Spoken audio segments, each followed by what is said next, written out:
자, 21대 국회 300명의 국회의원이 발의한 법안 가운데 민생 법안들을 골라서 검증해보는 입법검증본부. 우리 세 분의 히어로들과 법안에 대해서 탈탈 털어보는 시간입니다. 오늘 함께할 입법 히어로는요, 전세 사기에 대해서 개인의 범죄가 아니라 국가 정책의 실패로 발생한 참사라고 진단을 했고요. 또 이를 바로잡기 위해서 전세 사기 특별 법안을 낸 분입니다. 당 대표이자 원내대표로 사회민주당의 유일한 국회의원이십니다. 직접 만나보겠습니다.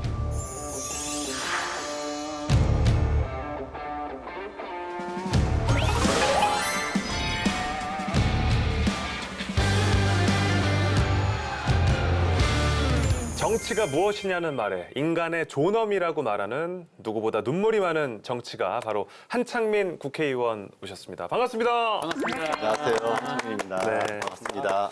우리 히어로 시청자분들께 인사 한번 부탁드리겠습니다. 네, 사회민주당 대표이자 국회의원으로 활동하고 있는 한창민입니다. 여러분께 인사드리게 되어서 반갑고 기쁩니다. 고맙습니다. 근데 오늘 그 의원, 국회의원 배지가 아니라 좀 귀여운 것 같은 이 같은데, 당 마스코트 배지입니다. 네. 든든이라는 이름을 가지고 있고요. 이제 사회민주당이 작은 진보 정당인데 그 민심의 바다에서 두 고래 사이에서 현명하게 유영하는 돌고래처럼 정치를 하자 해서 우리 당원들이 이름을 짓고 이렇게 배지로도 만들어서 이걸 달고 다니고 있습니다. 그 색깔도 혹시 상징이 있나요? 네, 사회민주당의 색깔이 이제 원래 주황색인데요. 네. 지금 개혁신당 이전에 저희들이 썼습니다. 알려지지 않아서 그렇습니다. 이 개혁 오렌지보다 저희들이 먼저 제주 감귤색을 썼는데요. 저희가 안 알려져 있다 보니까 뺏기셨네요. 예, 사실은 뺏긴 겁니다. 그런데 주황색이라보다는 사회민주당의 당색을 제주 감귤색이라고 합니다. 감귤색이군요. 예, 제주 감귤과 강원 초록이 사회민주당의 색깔입니다. 그렇군요. 아니 아이들이 너무 좋아할 것 같은데요. 네, 저희 당원분들이나 지지자분들이 보면은 이 배지 먼저 이야기를 해서 뭐냐고 물어보고 이쁘다고 하면은 제가 아이들이 좋아하는 거라고 해서 선물로 드리고 있습니다. 아니 이렇게 저도 되게 인상적이었던 장면이 있는데 이제 비례대표로 국회의원 당선되셨을 때 의원님께서 긴장됩니다. 잘해야 돼서. 당선 소감은? 긴장됩니다. 왜 긴장돼요? 잘해야 해서. 긴장된다고 하셨어요. 제가 그런 말을 네. 했었나요? 저나 저와 함께하는 많은 분들은 정치를 통해서 세상을 어떻게 좋은 방향으로 바꿀까 이런 고민을 하다 보니까 그것을 하지 못했을 경우에 대한 정치적 책임이 있잖아요. 그런 부담감이 좀 있었습니다. 그리고 여전히 잘해야 하는데 부족함을 느끼고 있어서 좀 답답함이 있는 것도 사실입니다. 네. 올해 새해 이제 노무현 전 대통령 그리고 네. 고 노회찬 의원을 참배하고 오셨는데 그 의미가 있을까요? 저의 정치적 이력에서 뺄 수 없는 게 이제 노무현 대통령과 노회찬 대표님입니다. 노무현 대통령께 현실 정치를 배우고 노회찬 대표님과 실천을 해왔다 이렇게 표현을 하는데요. 두 분의 정치적인 지향, 그 마음가짐 이러한 것들을 함께했던 시절을 잊지 않기 위해서 새해에는 항상 두 분을 뵙고 인사드리고 다짐을 하는 그런 시간을 갖고 있습니다. 그렇군요. 이제 오랫동안 정의당에 몸담고 네. 계시다가 탈당을 하시고 우여곡절을 거쳐서 이제 사회민주당을 또 창당을 하신 거잖아요. 네. 정의당을 탈당한 이유를 좀 여쭤봐도 될까요? 너무 쉽게 이야기하면 가치지향은 같은데 실천적인 양식에서 조금 다른 부분이 있었고 노회찬 대표님 돌아가시고 나서 당내 그런 문화적인 소통 창구나 이런 것들이 좀 막혀 있었다. 그런 답답함 때문에 새로운 진보정당의 필요성을 좀 인식을 하고 그러한 실천을 같이 할 분들이 연대와 그 유연한 실천으로서 국민들한테 다시 한번 다가서자 이렇게 해서 함께하게 됐습니다. 과거 이 정의당이 민주당의 이중대다. 네네. 이런 비판도 많이 있었습니다. 진보 정당으로서는 사실 이런 프레임에서 자유로워지기가 쉽지 않죠. 쉽지 않은 상황인데 지금 어떻게 극복해 나갈 어떤 그런 청사진이 있는지. 민주당 이중대라는 프레임은 오히려 민주당과 진보 정당들이 연대를 통해서 세상을 바꾸는 것을 갈라치는 현상 중에 하나라고 보고 있고요. 스스로 당당하면은 그건 부끄럽지 않다 생각을 합니다. 그래서 그때도 민주개혁 진보 진영의 선봉 중대다 이렇게 자신감을 갖고 움직이자 이렇게 표현했고요. 지금도 국민을 위해서 진보 정당과 민주당이 어떻게 연대하고 연합하고 경쟁하고 비판하고 이런 관계를 갖느냐 이런 관점에서 매 순간 판단하고 결정해야 된다고 생각을 합니다. 이 정치를 두고 이제 인간의 존엄이라고 말씀을 하셨었는데 이 사회민주당의 당 대표로서 좀 우리 사회의 가장 큰 문제가 좀 어디에 있다고 혹시 보시나요? 한국 사회에서 가장 큰 문제는 인간의 존엄과 가치, 그다음에 기본권이 무너지고 있는 현실의 가장 큰 이유는 사회적인 불평등이라고 생각을 합니다. 지금 다양한 위기 상황은 있잖아요. 기후위기나 저출생, 그다음에 지역 소멸, AI 시대의 도래, 노동의 실종 이런 다양한 위기가 있지만 그 위기의 결과로서 나오는 게 우리 한 사람 한 사람의 존엄이 무너지는 그 불평등이기 때문에 그걸 해소하는 게 진보 정당의 가장 중요한 가치 지향과 실천 아니겠나 저는 이렇게 생각을 하고 있습니다. 근데 제가 지금 가까이서 이렇게 눈을 보고 대화를 하고 있잖아요. 근데 전에 현안에 대해서 인터뷰하시는 거 이제 보다가도 좀 울컥하시는 모습들을 제가 네. 본 적이 있는데 지금도 좀 아니, 눈가가 촉촉하신가요? 눈이 원래 이렇게 좀 촉촉하세요? 지금 좀 약간 젖어 있어요. 지금도 뭐 원래 좀 이렇게 눈이 너무 예쁘다는 소리도 많이 들으시죠? 그거보다는 이제 사회적인 이야기를 하다 보면은 뭔가 이렇게 딱 올라오는 부분이 있는데 지금 울컥하는 정도는 아니고 다시 또 우리가 왜 정치를 해야 되는지를 생각하면서 얘기하다 보니까 좀 감정이 이렇게 올라온 건 사실입니다. 그 헐리우드 배우 조시 하트넷 아세요? 알죠. 눈이 조시 하트넷 씨랑 엄청 닮으셨어요. 최고의 칭찬입니다. 누군지 잘 모릅니다. 모르세요? 예, 잘 모릅니다. 눈이 되게 비슷하죠. 속눈썹이 워낙 이렇게 길고 그래가지고. 인물 검증은 여기까지 하고요. 정치는 말이 아닌 행동, 입법을 통해서 검증을 해봐야죠. 저희 3명의 히어로가 법안을 탈탈 털어보는 시간, 입법 검증본부. 오늘 털어볼 한창민 의원의 법안은 바로 이겁니다.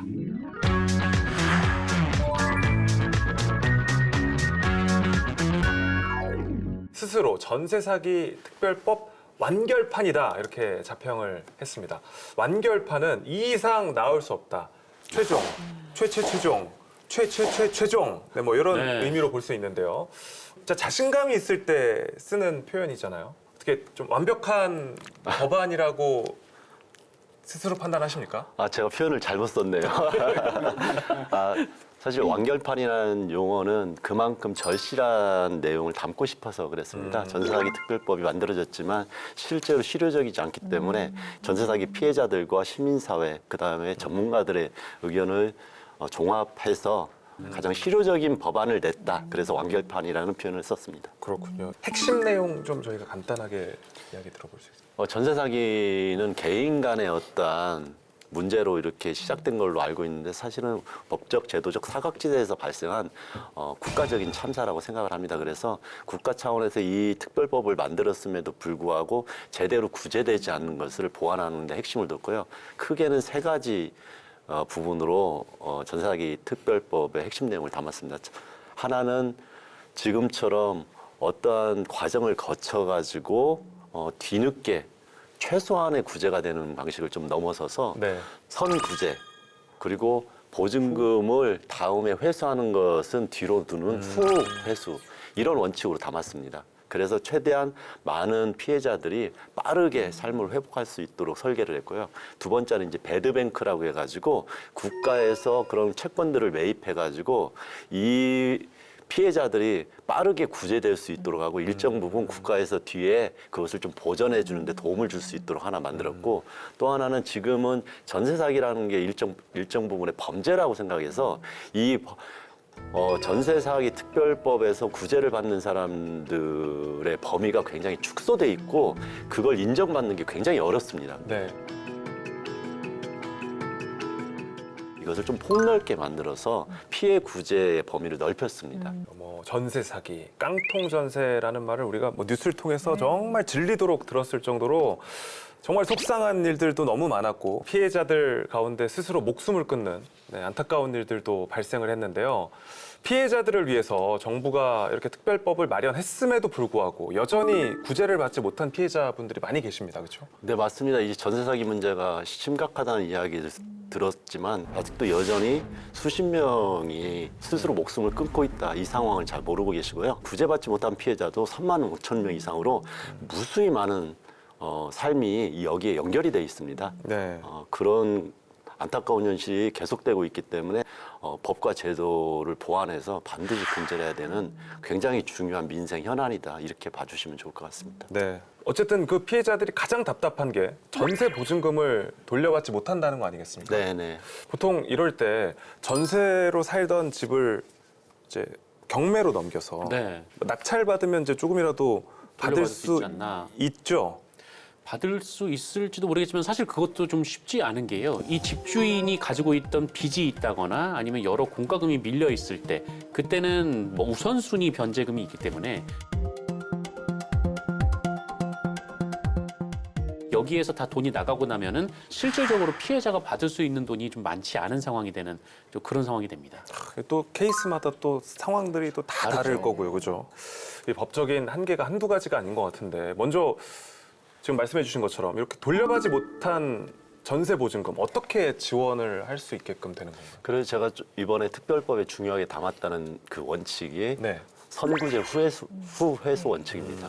먼저 이 보증금을 반환받지 못하거나 전세 사기를 당했던 분들한테 국가에서 일정 부분 그것을 좀 책임지고 먼저 돈을 돌려줄 수 있도록 만들어납니다. 그 다음에 구상권을 청구해서 임대인한테 돌려받는 방식 아니면은 경매를 통해 가지고 돌려받는 방식 이것을 뒤에서 국가가 같이 피해구제를 위해서 노력하게 만든 설계입니다.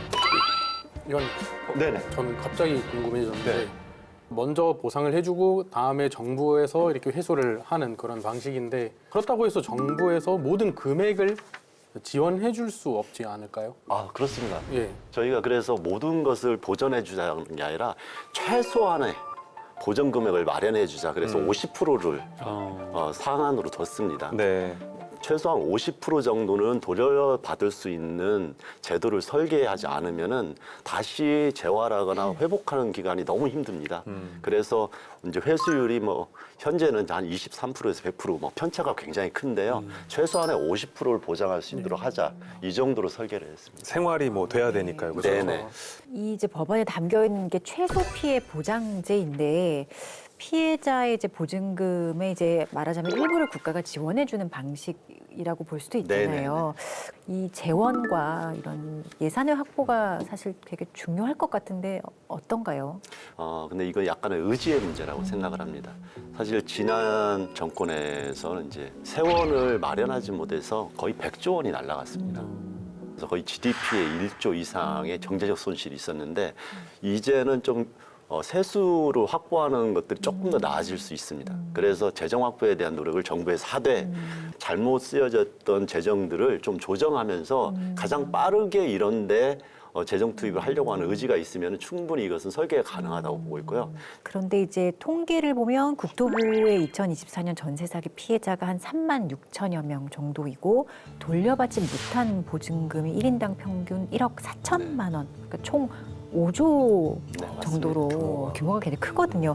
근데 어쨌든 실제로 이제 회수가 가능한 걸로 추산하는 게 한 1, 2조 정도라고 보는데 결국 이렇게 되면 나머지는 이제 뭐 국가가 떠안는 구조가 될 텐데 아까 얘기했듯이 모든 것을 다 보전해 주는 건 아닙니다.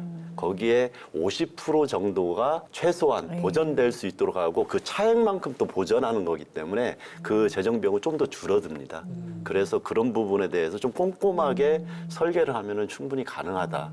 그리고 그걸 가능하게 만들어야 된다고 생각합니다. 이게 단순한 금액의 문제를 넘어서 그분들한테는 이 주거 문제가 지금까지 모아둔 돈과 은행비까지 다 포괄해가지고 나오는 손실이기 때문에 삶 자체가 무너지는 겁니다. 그래서 가장 중요하게 다뤄야 될 현안이라고 저는 보고 있습니다. 자, 한창민 의원과 함께 첫 번째 법안 살펴봤고요. 두 번째 법안 역시 임차인을 위한 법안이라고 합니다. 전세 사기를 당한 피해자의 구제도 중요하지만 애초에 이런 일이 일어나지 않도록 예방하는 게 더 중요할 텐데요. 그래서 발의한 두 번째 법안 함께 살펴보시죠.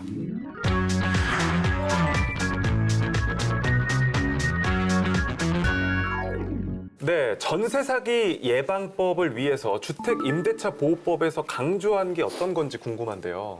예방법이라는 표현도 했지만 다른 표현으로서 임대 신뢰회복법, 임대 신뢰. 네, 그다음에 서민 청년 주거 안정법 이렇게 표현을 합니다. 많은 젊은이들이 사실 그 집 구하려고 부동산에서 계약하면서 벌벌 떨어요. 워낙 그 무서운 뉴스들을 많이 보다 보니까.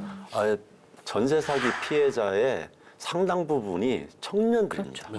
네, 그래서 청년들의 삶을 아예 무너뜨리는 굉장히 심각한 전세 상황입니다. 네. 그래서 이 부분에 대해서 전세 사기를 예방하기 위해서 네. 지금 전세 사기가 어디에서 발생하는지를 저희가 정확하게 짚고 그 내용을 개선했습니다. 예를 들어서 악의적인 임대인들 전세 사기의 목적이 있던 아니면은 최대한 자기 이익을 위해서 임차인들의 권리를 훼손시키는 거에 상당 부분이 그 대항력 발생 시점의 차이에서 나옵니다. 대항력 발생 시점. 결국은 거기에 대해서 주민등록을 한 날, 그 다음 날부터, 이 길부터 지금 되게 돼 있습니다.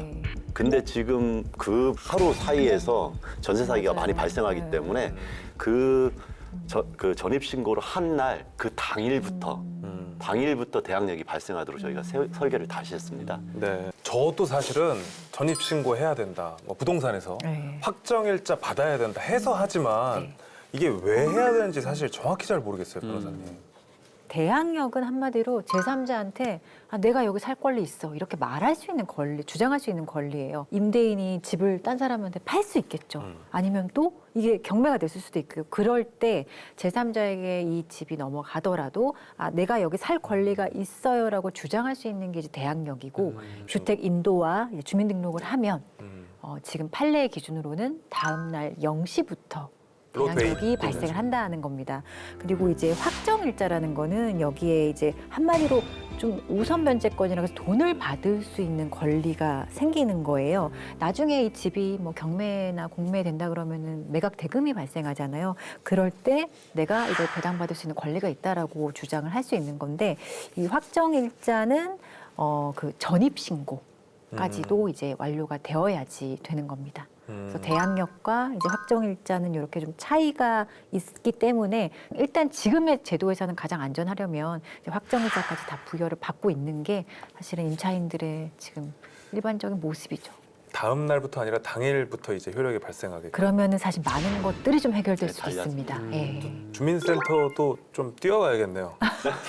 계약하고. 아마 시간까지는 안 볼 것 같은데 이제 네. 의원님이 담은 법안도 그 날 기준이기 때문에 사실 뛰어가실 필요는 없다고 상관이 생각해요. 없어요. 네. 그날 하기만 하면은 네. 기준은 0시 기준입니다. 예. 그날 네. 약속이니까. 그렇기 상관이 때문에 없군요. 그 당일날 하기만 하면 됩니다. 예. 근데 지금은 중요한 부분. 다음 날이 예. 기준일이기 때문에 네. 이 하루 사이에 발생하는 맞아요. 문제점이 많습니다. 네. 그리고 사실은 임대인의 재정 상황을 조금 더 정확하게 알 수 있도록 세금 납부 상황이나 건보 상황 등등 다음에 돌려줄 수 있는 재정 요건을 가지고 있는지를 확인할 수 있도록 뭐 당연한 권리예요, 그죠? 그런데도 불구하고 그걸 확인하는 게 좀 어렵고 상당 부분 제한돼 있었습니다. 체납이나 건보 등등 속을 수 있는 여지를 좀 최대한 줄였습니다. 임대인과 임차인이 좀 정보 비대칭이 있었는데. 그렇죠. 네. 그 정보의 대칭성을 확보한 겁니다.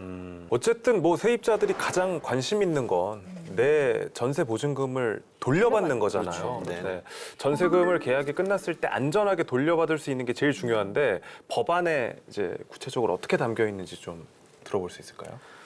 대부분의 임차인들이 후순위 채권으로 밀려 있기 때문에 실제로 받을 수 있는 금액이 후순위이기 때문에 거의 없습니다.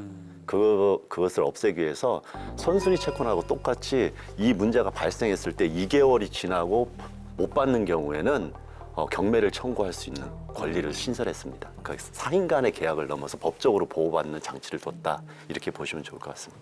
이 임대인 변경 통지 의무 이런 것도 말씀해 주시면 자기도 모르는 사이에 집주인이 바뀌는 경우가 꽤 많습니다. 전세 사기에서 많이 발생하는 이것도 겁니다. 이제 정보의 아까 비대칭성. 그렇죠. 예.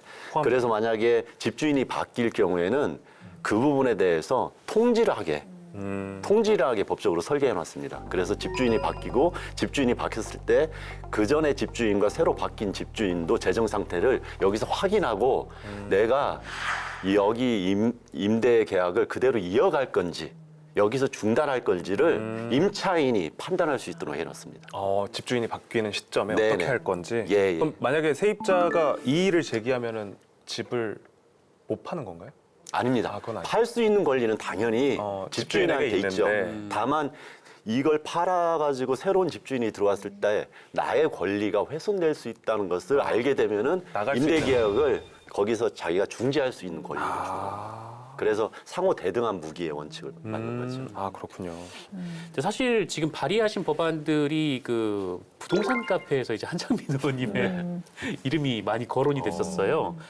임대인 입장에서는 내 권리가 침해되는 거 아니냐라고 좀 얘기를 하시는 분들도 있고, 특히 이제 3+3+3 전세, 그러니까 9년 3+3. 동안 이 임대인이 계속 이제 살아야 되는 거 아니냐, 이렇게 얘기를 하는 분들도 계시던데, 좀 이 부분에 대해서 억울한 게 있으시다고요? 333이라고 했던 것은 꼭 9년을 하자 이거보다는 학기 기준이 있습니다. 아이들을 키우는 대부분의 젊은 층 가족들이 많기 때문에 뭐 중고등학교도 3년씩 그렇죠. 다니고. 그러니까 633 학제에 따라서 최소한 3년에 2번 아니면 2번의 갱신 청구권을 줘서 333으로 하자 이런 뜻에서 333을 얘기했는데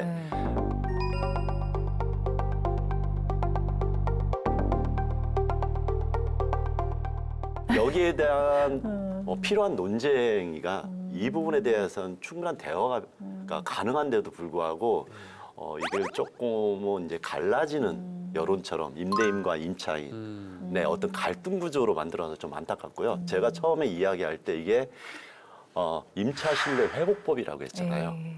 임차인과 임대자가 서로 동등하게 권리를 누릴 수 있도록 법안을 좀 잘 설계하고 싶었습니다. 이 공론장에서도 좀 잘 다뤄졌으면 좋겠다. 최소한 9년은 아니더라도 6년 정도는 보장하다는 기준은 저의 생각이고 우리나라에서 전세제도가 굉장히 발달돼 있지만 이 부분에 대한 법적인 보장은 굉장히 안 좋은 나라입니다. 예를 들어서 지금 뉴욕이나 LA 등 그다음에 독일이나 프랑스 같은 경우는 무기한으로 하게 돼 연장할 수 있어요. 그냥 임차인이 가는 원하면은 그냥 가는 거예요. 우리하고는 차원이 다릅니다. 댓글을 보시면서 또 이렇게 촉촉한 눈으로 또 얼마나 슬픈 눈으로 또 이렇게 보셨겠어요, 그죠? 네. 네. 하여튼 그 임대인 또 입장도 우리가 또 생각을 또 해보기는 해봐야 되는데 이게 임대인들의 입장은 이렇게 3+3+3+로 가다 보면 이제 시장이 좀 위축될 수 있고 네네. 또 이제 계약을 오래 가져가야 되기 때문에 초반에 이 전세 보증금을 높일 수밖에 네. 없다. 뭐 이런 또 입장도 있거든요. 어떻게 생각하시나요? 구체적 통계가 없습니다. 그냥 그럴 것이다만 있고 실제로는 다른 변수가 많이 작용해 있는데도 불구하고 그 방향으로 이 결과를 만들어낸 겁니다. 지금도 이제 전세가가 올라가지고 뭐 월세로도 넘어간다 이렇게 얘기했지만 월세로 많이 넘어가는 이유 중에 하나는 전세 사기에 대한 영향 때문에 오히려. 그게 오히려 확실한 팩트입니다. 그냥 감정적인 거나 아니면 우려 섞인 시선으로 보는 게 아니라 충분한 논의를 통해서 합의를 만들어갈 수 있다. 확정된 게 아니기 때문에 그렇게 좀 말씀을 드리고 싶어요. 좀 저희 중에서는 지금 세미 씨가 이제 곧 또 이제 집을 지금 좀 새로 알아봐야 되는 벌써 알아보기 시작했어요. 네. 시점이고 이제 한국에서 거주 경험이 이제 꽤 됐는데 그렇죠. 좀 힘든 점 없었어요? 이렇게 계약하고 이럴 때? 저는 복 받았다고 생각해요. 맨날 착한 집주인과 만나게 돼서. 근데 이번에 제가 첫 전세 집을 이렇게 찾아서 살고 있는데. 월세에서 이제 전세로. 네. 근데 이제 곧 나가야 돼요. 그래서 불안하긴 해요. 또 전세금 또 돌려받아야 되는 상황이니까. 네, 끝나고 나갔을 때 문제가 없었으면 하는 마음입니다. 네. 진짜 이 부분에서는 꼭 말씀드리고 싶은 게 우리가 언제까지 착한 집주인을 만나는 이야기를 해야 맞아요. 되는지. 이건 운에 기대는 거죠. 예. 개인의 운에. 그렇죠. 그냥. 이 제도를 국가에서 책임지고 잘 설계해서 착하고 안 착하고가 아니라 모든 분들이 그 안에서 안정적으로 주거를 할 수 있도록 만들어야 되는 게 우리 정치와 국가의 책임이다. 이렇게 꼭 말씀드리고 싶습니다. 자, 이번 그 전세 사기를 보면 부동산 중개업소를 통해서 계약을 했음에도 불구하고 피해를 본 사람들이 정말 많았습니다. 그만큼 빈틈이 있다는 말인데요. 법적 제도를 통해서 하루빨리 개선되기를 바라겠습니다.